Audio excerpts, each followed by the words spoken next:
دوسری میری سامعین سے جو شرط ہے وہ یہ ہے کہ میری تقریر کا، میرے بیان کا علماء کرام سے موازنہ نہیں کرنا۔ میں کوئی عالم باعمل نہیں ہوں۔ پھر دوسری بات کہ میری تقریر کا موازنہ کسی شعلہ بیان مقرر سے بھی نہیں کرنا، کیونکہ میں کوئی اتنا بڑا فصیح اور بلیغ خطیب بھی نہیں ہوں۔ میں تو در مصطفیٰ کا ادنا حقیر فقیر ہوں، جو صرف اپنی حاضری لگوانے آتا ہوں، اور سال میں صرف ایک مرتبہ۔ میری بات، مجھے امید ہے کہ میری بات پہ آپ غور رکھیں گے۔ بہرحال باتیں تو وہی ہوتی ہیں، صرف انداز نئے ہوتے ہیں۔ باتیں تو وہی ہوتی ہیں، صرف انداز نئے ہوتے ہیں۔ مولانا نور سلطان صاحب نعت پڑھ رہے تھے، موضوع کہیں اور سے شروع کرنا چاہتا تھا، لیکن ان کی نعت کا شعر بڑا پسند آیا، بات اسی سے شروع کرتے ہیں۔ اج آمنا دچن دی تشریف آوری ہونا جندے تو پھیلوں سب مجرمہ بری ہے۔ لوگ کہتے ہیں، نکتے کی بات، لوگ کہتے ہیں کہ سرکار دو عالم صلی اللہ علیہ وسلم وکیل ہیں امت کے۔ نہیں، ہم نہیں کہتے، ہم کہتے ہیں سرکار وکیل نہیں، شفیع ہیں۔ سرکار شفیع ہیں، وکیل نہیں ہیں۔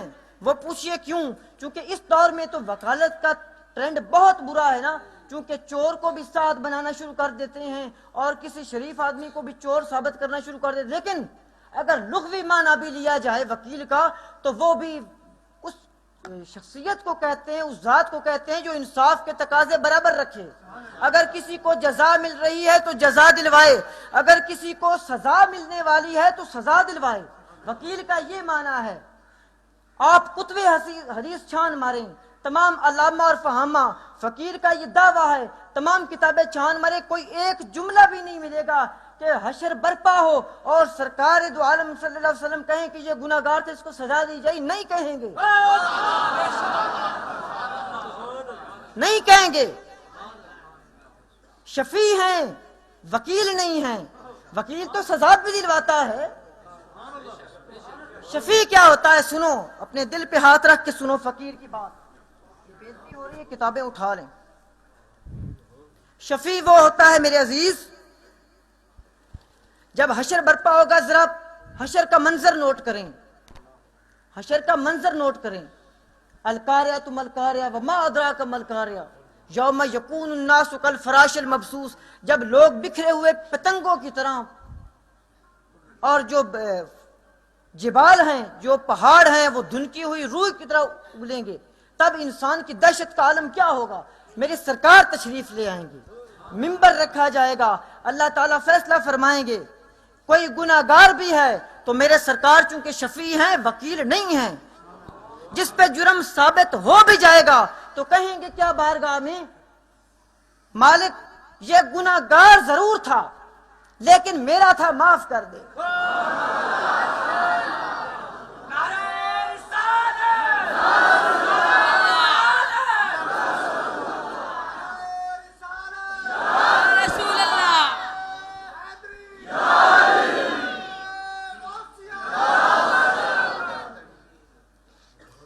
سرکار فرمائیں گے، میرے مالک اے رب الہ،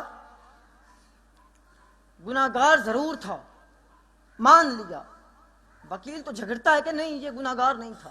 سرکار کہیں گے گناہگار تھا لیکن تھا میرا، معاف کر، معاف کر۔ اپنے موضوع کی طرف لوٹتا ہوں۔ بات بڑھ گئی تو یہ آنسو تو خوشی میں اور غم میں ہر صورت میں جھلک جاتے ہیں۔ ان کو روک کے رکھا ہے کہ کم بخت چھلک جائے نہ پیوانے سے۔ حضور اللہ کا فضل ہیں، یہ میرا موضوع تھا۔ حضور اللہ کا فضل ہیں، حضور اللہ کی رحمت ہیں، اور حضور ہی اللہ کا ذکر ہے۔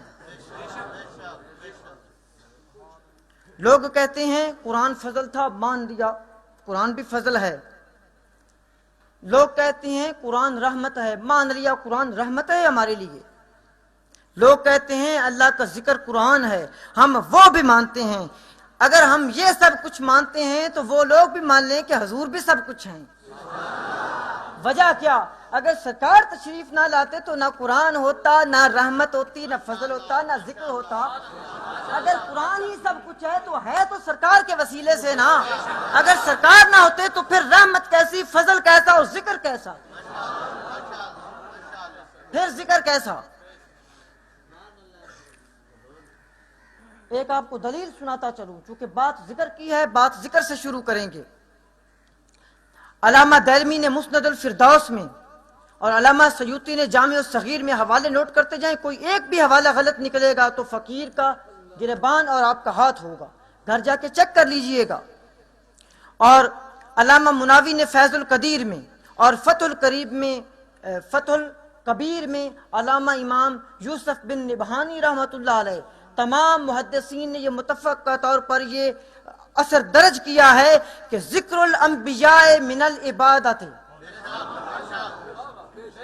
ذکر الانبیاء من العبادت و ذکر الصالحین من الکفارت۔ مولانا ربانی صاحب اور تمام اہل علم بات سمجھ چکے ہوں گے، میں اس کا ترجمہ سناتا ہوں کہ انبیاء کا جو ذکر ہے یہ عبادت سے ہے، یہ تمام محدثین نے متفقہ طور پر لکھا ہے۔ اور جو صالحین کا ذکر ہے، نبیوں کا نہیں، صالحین کا، یہ بھی تمہارے عوام الناس کے گناہوں کے لیے کفارہ ہے۔ کفارہ اس چیز کو کہتے ہیں جو چیز مٹا دیتی ہے۔ کفر کا بھی ایک معنی ہے مٹا دینا، وہ نیکی مٹا دیتا ہے، اور ایک عالم اسلام میں اصطلاح مروج ہے کفارہ، وہ مومن کے گناہوں کو مٹا دیتا ہے۔ ثابت کیا ہوا کہ انبیاء کا ذکر محض ذکر نہیں، عبادت ہے، محض عبادت ہے۔ ذکر خدا، امام احمد رضا خان بریلوی رحمت اللہ علیہ فرماتے ہیں، ذکر خدا جو ان سے جدا۔ میں تھوڑی سی تحریف کرنے لگا ہوں، میرا ذوق کہتا ہے کہ میں ایک لفظ بدل دوں، ذرا سخت ہے، نکال دیتے ہیں، چونکہ سرکار کی آمد ہے کوئی بھی ناراض نہ ہو۔ آپ بات سمجھ گئے ہوں گے، ذکر خدا جو ان سے جدا چاہو ظالموں، یہ ذکر خدا نہیں، واللہ یہ ذکر خدا نہیں، یہ کنجی سکر کی ہے۔ واللہ یہ ذکر خدا نہیں، یہ کنجی سکر کی، یہ دوزخ کی کنجی لیے پھرتے ہو۔ سرکار کے ذکر کو اللہ کا ذکر سے جدا نہ کرو، جو سرکار کا ذکر ہے وہ اللہ کا ذکر ہے۔ میں دم لے لوں، آپ ایک دفعہ صلاۃ و سلام پڑھیں۔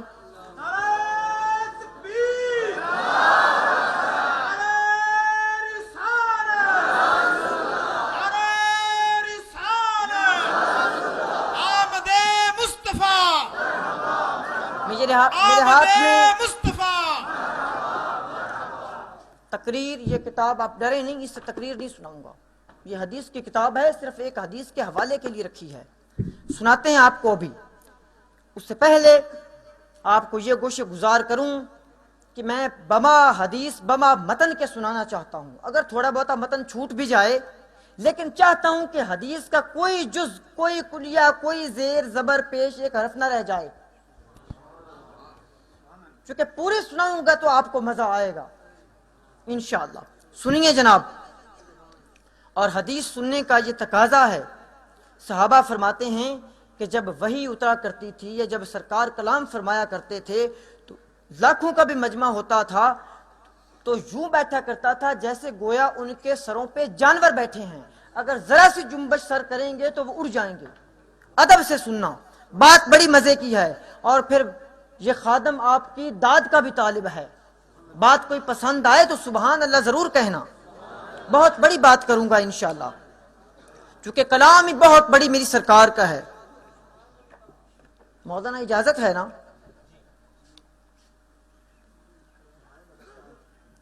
حدیث قدسی ہے، حدیث قدسی وہ ہے جو قرآن تو نہیں لیکن کہا اللہ کا ہوتا ہے اور بیان سرکار کرتے ہیں۔ ایک دفعہ اور درود پاک پڑھ لیں۔